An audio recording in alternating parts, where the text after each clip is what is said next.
Good afternoon. Welcome to the Midday Mull for Wednesday, the 9th of December. Continuing to reflect on Luke chapter 22, the end of Jesus' life.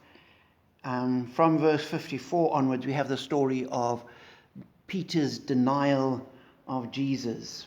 And he went out, and we're told a servant girl saw him seated there in the firelight. She looked closely at him and said, "This man was with him."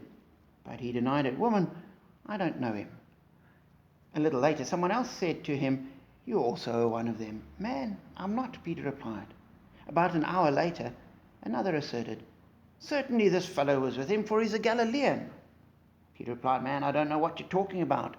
And just then the rooster crowed. And like with Judas and his betrayal betrayal of Jesus, I'm often puzzled by Peter and his denial. What was going on in Peter's mind as he did this? What was the thought behind it? And one doesn't really know, but as I read it, I kind of have a sense.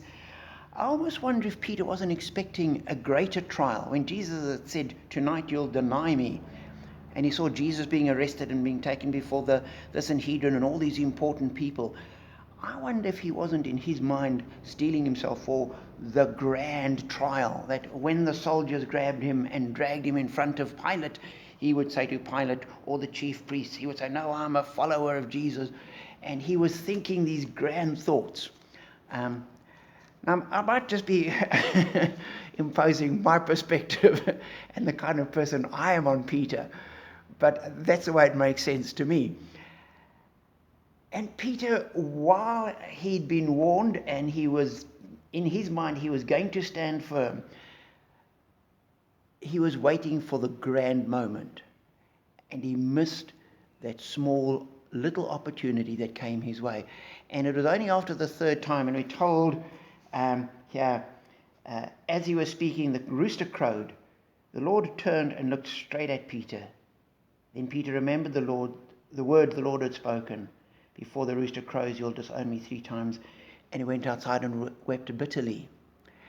And it's almost as though at that point he suddenly realizes that's what Jesus was talking about. He wasn't talking about me denying him before the Sanhedrin. It wasn't the chief priests. It wasn't those important people. It was the everyday, ordinary people, the servant girl, the unnamed people around the fire. That's where I should have stood firm and confessed my faith. And I didn't.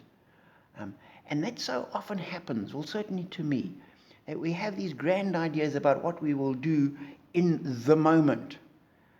But the moment we always think about, well, I think about these grand moments. And we miss the small moments. Those little instances where we're called to be faithful, where we're called to speak up. And certainly when I was working at the school, I realized that one had to have integrity and be true with whoever it was you're speaking to. Whether it was a headmaster or whether it was one of the little kids from the junior prep, one always had to have integrity and be a witness in that instant to those people, because it's not just about the grand moments. And so I pray that as you go through your life, you'll see all those little opportunities to be faithful, and you'll have the strength to be faithful. And realize that it's in those small opportunities, those small instances, those little almost overlooked moments of life that God actually works, and that he will work through you, he'll work in you, and he will use you to touch the people that you're engaging with. So be encouraged in that, be strengthened, and be blessed.